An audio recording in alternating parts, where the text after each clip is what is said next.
Hello, everyone. So, welcome to Ep.1, technically, of Max and Soup Air Academy. This time around, we'll focus on seeing the instruments of a Cessna aircraft, and to be more exact, the analog instruments of an aircraft. Yeah, and we're not starting with the Garmin one because you should learn do things with the analog one first. Yeah. Not Yeah, like me. we'll- Not like me because I still don't know anything about the analog one, but you should. Max he did everything backwards, but you shouldn't. So Exactly. Um, it's pretty simple stuff once you get the hang of it, and it should come to be a second nature of yours to read those instruments without actually reading them. So you just look into it, and as soon as you see them, instant information comes to your mind. So we'll be taking the Cessna 172 as an example, but these instruments work for most of the other general aviation aircraft. Yeah, most of the aircraft, period. Yeah. They work basically all the same. Let's get started. Let's go for it. So this is the cockpit of a Cessna 172. Mm-hmm. And for now, if I may, I would like to focus on what's called the six-pack, which is these 6 clocks that you see here. Are you familiar with the six-pack, Max? Have you heard it before? Yeah, about the chest one. Yeah, No. well, there's a lot of boomer jokes of that you see on T-shirts that say the only six-pack I need is this one, and these 6 instruments come to mind. I have one of those shirts, actually. I am a boomer. Oh, goddammit. That's bad. Right, so why is it called the six-pack? Is because you have like the most important information that you need to fly the aircraft. There are more advanced manuals that separate instruments into performance instrument, navigation instruments, and a third category that I don't remember right now. But basically, if you have those 6 instruments in mind, you can see how your aircraft is behaving, where are you going, and how is your situation relative to the ground. That's good. So these are the 6 most important instruments that you have. Probably the most important one, and I've mentioned this before, is your velocimeter, or your incoming airspeed indicator, which is right here. It's this first clock. Okay. There's a lot of information that this clock provides. Of course, it's going to give you the incoming airspeed, or the speed of your plane relative to the air around it. We'll see more advanced topics such as true airspeed and ground speed and all of that stuff in a future video. But right now, all you need to know is that this clock measures of the air that hits that little tube right there. That is called a pitot tube. Mm-hmm. So basically, air, as the plane is moving forward, air hits this little tube, and pressure is created inside of it, which moves an internal clock work inside of this airspeed indicator. Okay. The speed here is measured in knots, because why not?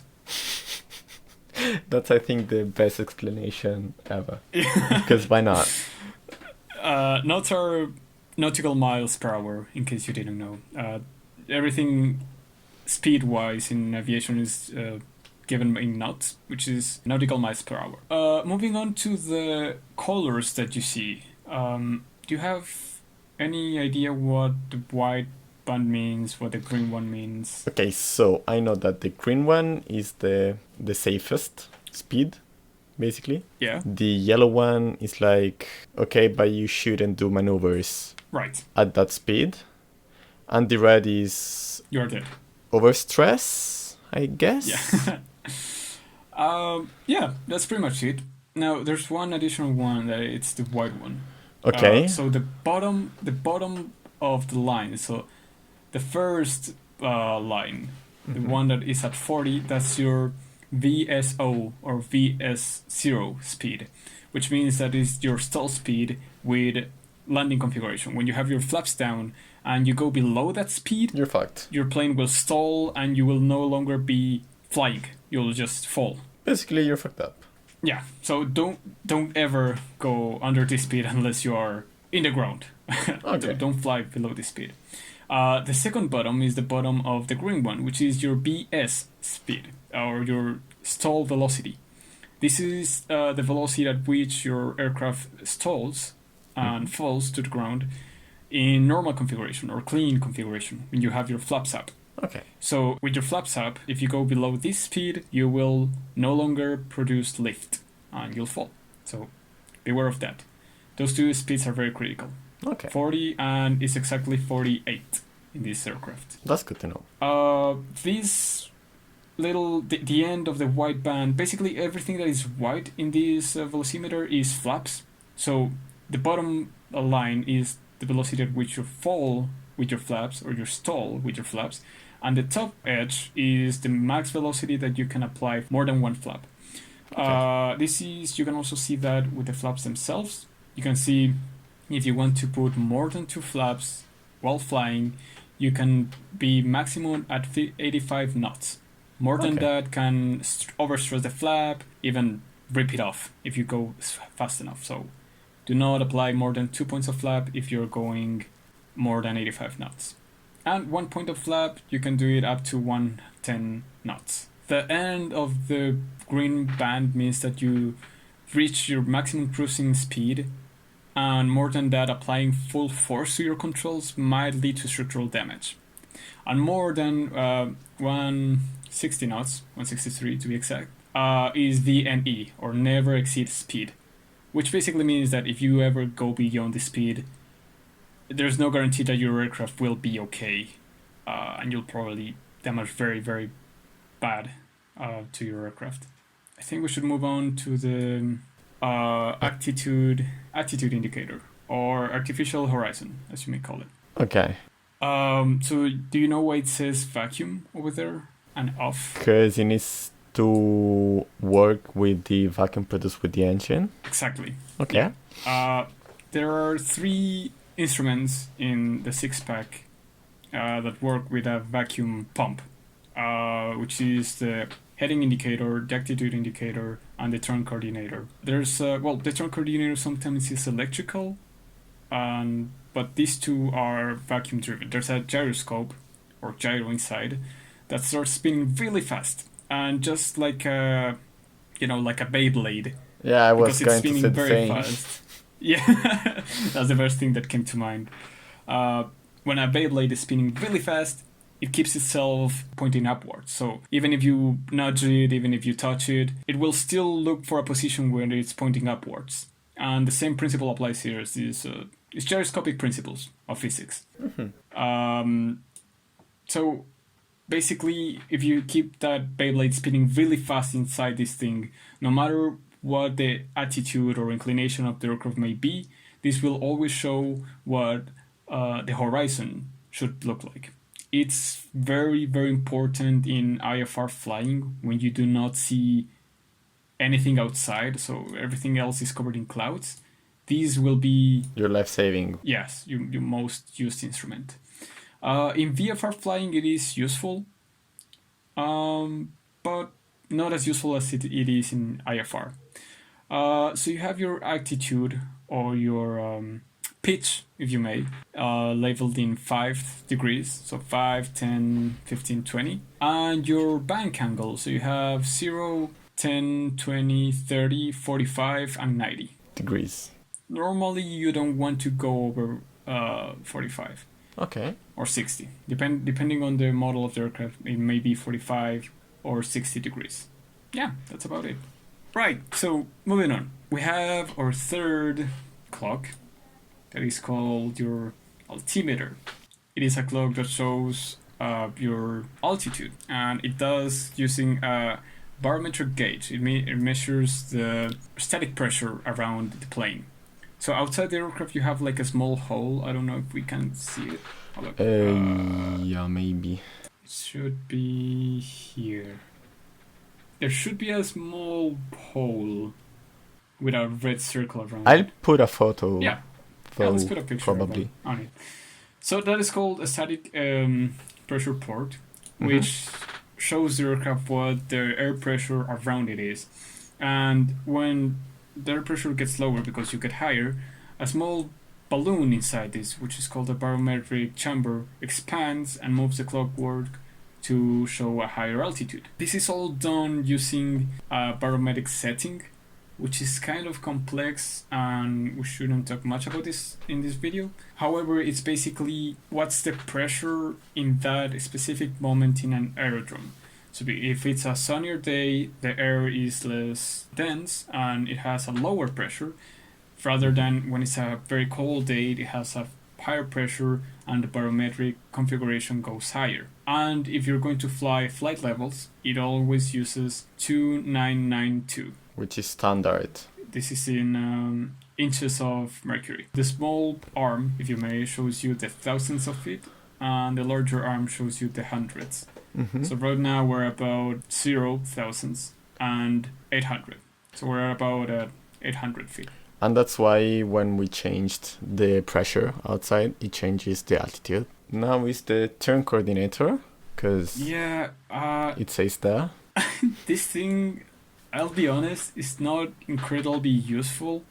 The turn coordinator, like the bank angle indicator, is not incredibly useful, except for IFR training, in which you have to do like a perfect turn. This instrument basically helps you turn in a very standardized and a very precise manner, using both your wings to bank and your tail to yaw the plane in and out of the turn. So imagine like you're turning in a plane and you kick your tail outside the circle of turn, so it starts like drifting. This causes uneven consumption of fuel between the wings. It also causes more drag. Passengers get sick. So, and that's bad. In a nutshell, you want to keep that ball centered, and you do that by stepping on your ball. So if the ball goes to the left, you press the left throttle pedal. If the ball goes to the right, you press the right throttle pedal. Okay. In flight simulators, there's no much action going on with this, but in real life, it's it's very tedious to keep the ball centered. Yeah, I can imagine. Instructors that. will yell a lot. Yeah. When there's a lot of wind, especially, your plane starts to drift one way or the other, so you can return to base with 20 liters of fuel in one wing and like 60 in the other. So, yeah, keep your ball centered. That's the most important thing in VFR. All right, your heading indicator. Okay, that's basically a compass. Yeah. Okay. Yeah, it works the same as a compass. It's a little bit more intuitive because it when you turn, it turns with you. Okay, not the opposite way the magnetic compass does. Yeah. So this compass is a proper compass. It has magnetic field inside it that turns the dial. That's why you shouldn't place something metallic near that, right? Right. Okay.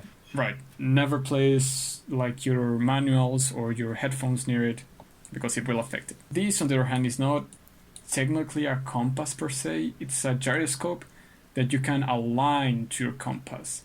And the gyroscope then takes like one position and turns the dial and turns the numbers based on the initial position it had. And it's very useful because if you start flying, you'll notice that this magnetic compass, when you turn left, it starts turning right, and the numbers are like the other way around. It's kind of confusing at first. So yeah, definitely this is very useful. And you can select a heading, which is useful as well. It's comfy. Always before takeoff, make sure these and these are aligned. So right now we can see we're like 294. Yeah, 294T. Yeah. Yeah. So we go here and we put it on 294. That's perfect. That? Yeah. This also works with a vacuum pump. Because of the gyroscope. Exactly. Yeah. Finally, we have the vertical speed indicator, or the VZ. There are other vertical speed indicators called IFC, which are instantaneous. That is a huge thing to consider. This is not often an instantaneous vertical speed indicator. It sometimes has a delay that can be as small as 1 second or as big as 6 seconds. And 6 seconds flying is a lot. It will show the vertical speed of your aircraft in feet per minute.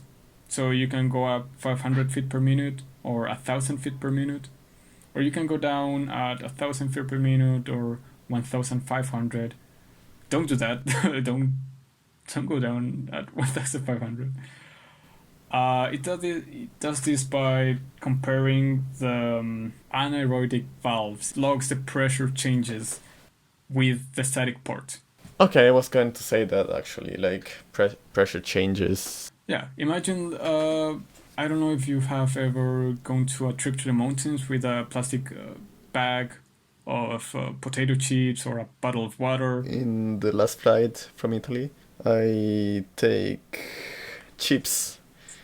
They fucking exploded. Well, there you go. That's how most of this works.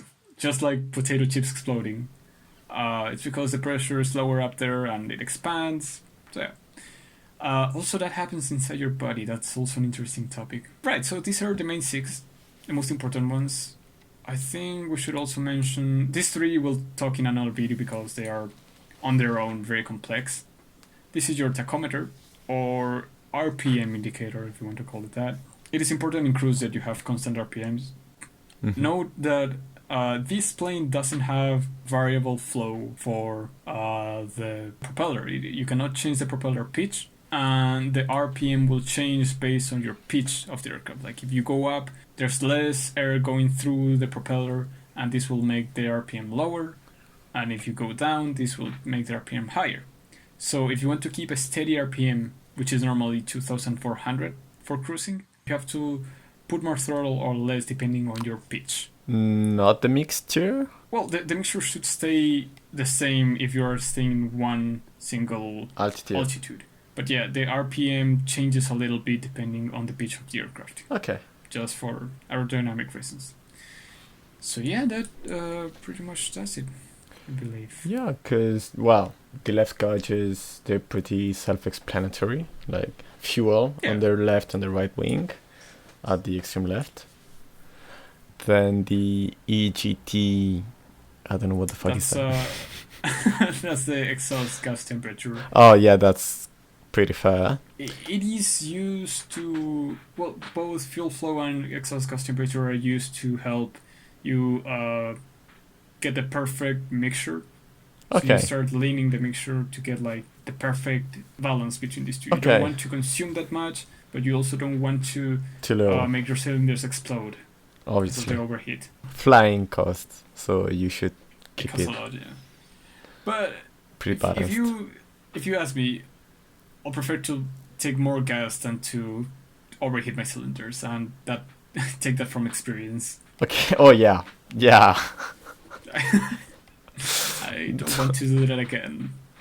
Okay, then. That's the oil temperature. That's your best friend. Yeah. Oh, fuck. I was flying a Garmin once, and this little guy was like over 250. I think it was 310. God damn it. Fahrenheit. And well, it wasn't fun, so keep an eye on this, please. That's the pressure and the temperature. Mm-hmm. Hopefully always up the 100. I know that the oil should always be upper than 100 degrees. Yes. If your oil is very cold, turn on your engine and keep it running in idle RPM, say 1,000 RPM, until the temperature reaches 100. If you force the engine, if you go full throttle and try to take off with a cold engine, it will damage it. So don't do that. This is the vacuum indicator. Okay. It shows if it goes over the green band, well, most of the time it won't. But it shouldn't go below, because then these instruments start to have a delay or start having like wrong readings. So you want to keep it there. There's nothing you can do really. This is based on the RPM. Okay. It will do it automatically. So don't worry about it. A solid vacuum system will still make your instrument work. So yeah, don't worry about it. And the current. Yes, parameters. So if it's charging or discharging. Mm-hmm. If it's in zero, it's fine, because it shows that your battery is completely full. This is like the charge of the battery, by the way. The engine drives on an alternator that produces energy, electrical energy, that charges the battery. So you're like constantly charging. the battery and not consuming energy. If it's in 0, it's fine, but if it starts to show negative amps, even at high RPM, then you have a problem. If it starts to show like low amps at like 600 RPM, then just move the throttle forward. And that's pretty much it, I guess. Yeah, I think we should mention the transponder. Yeah, basically hopefully you shouldn't ever make it like 7500, 7600, 7700. Long story short, a transponder is a little box that receives and sends information about the position and the registration of your aircraft. And in some cases, in some more modern aircraft, it also has the cruising speed, the temperature, what flight it is. It basically is what the ATC uses to know where each aircraft is. So if you see like the little blips on the radar of an ATC, it's because of this little box. Every aircraft is assigned an ID card, wireless ID card of the plane. Exactly. So before every flight, each aircraft is assigned a unique squad code or transponder code, which goes from it's 4 numbers. Each number goes from 0 to 7. So it could be like 4207. That's your squad code, and that is unique for your aircraft. So if ATC sees that same code in their screen, they see a flight plan, and they see your aircraft that has it. That's how they know who is who, basically. Thanks, ATC. Yeah, it's one hell of a job. So yeah, I'm very thankful for them. They gave me Doritos. When I yeah? went to visit, yeah. When I went to Santo Domingo. That's cute. Very nice. Oh, ATCs are very nice. I like them a lot. But in like smaller airfields, I guess, not like at Heathrow. Yeah. I don't think they would give me Doritos in Heathrow. Can you imagine that? It would be a dream. But yeah, I think that's pretty much it. That's all you need to know as the basics of flying VFR. In the future, we'll cover these 3, which Maxi really hates. Yeah, especially this one. This one. Yeah. But yeah, as you can see, they're basically pretty much on every General Aviation plane. Mm-hmm. And they're pretty much always the same one. Well, it changes obviously the airspeed, probably because different airplanes has different limits. In multi-engine aircraft, you will also see another clock called the manifold pressure. That it's not only in multi-engines, but mainly in variable pass engines that have variable pitch for the propeller. There will also be a governor added that shows the manifold pressure of the governor within the propellers. It also have like a blue lever here, but we can try to see if the other plane has it. I know the Brishkov pattern has it. They're pretty much the same. Got it. As you can see, that's an Elva plane. God, I love this plane. Yeah, but as you can see, there is the low resolution compass. Then we have the artificial horizon altitude indicator. Yeah, it's pretty much the same. The one thing that is added, now that you have 2 engines, every engine related instrument is doubled. So here you have the manifold pressure, which is controlled by this that controls the governor of this blade. So it makes like lower and higher in pitch. It's not very important right now that you know this. If you're going to start flying small Cessnas, that you should do first. But yeah, fuel flow, temperature, oil, pressure, it's pretty much the same. Screens. I love screens. I don't really. I mean, I like them. They're very comfortable. But for passion of flying, I prefer clocks. Yeah, well, clearly. I think we should do the Garmin one in a next episode. Well, it's basically all the same, but no, it's not the same. we started an episode that never happened. Oh yeah. And we're finishing it.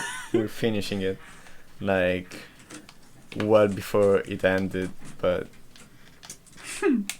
it's better this way. It's better this way. You have to trust us.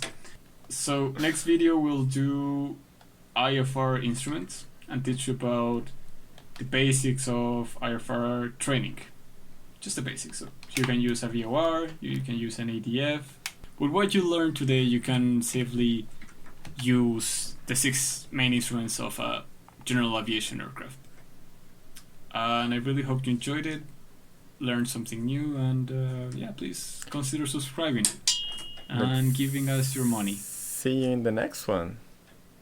Bye. Goodbye. No, that's not good.